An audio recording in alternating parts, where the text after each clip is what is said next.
uGeneral Maphanywa, I'm not sure ukuthi balibiza kanjani, kodwa wakhona ngale ko Limpopo.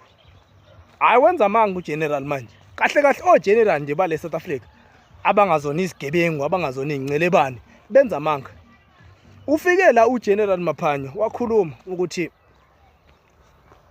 amabhoda ethu South Africa enziwa yibona osopolitiki ukuthi abe iMickey Mouse.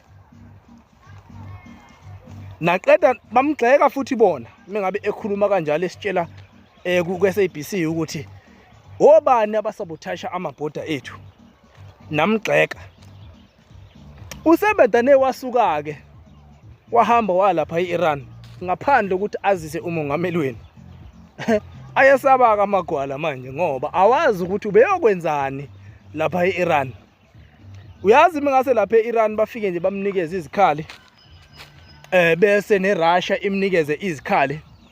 Engabuya uGeneral loyana esethi nje cha iSouth Africa siyayithatha siyi-SNDF sesiphatha thina.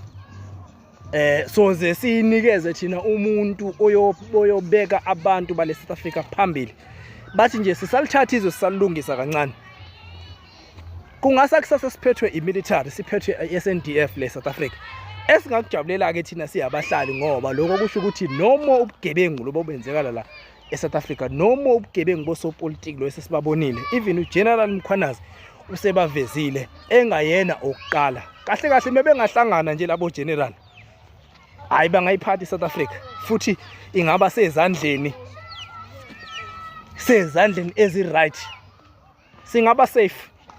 Ungahamba kuze kusemini okhululekile meningaphathwa amasosha, liphathwe amaphoyisa, oGeneral Mkhwanazi lelizwe.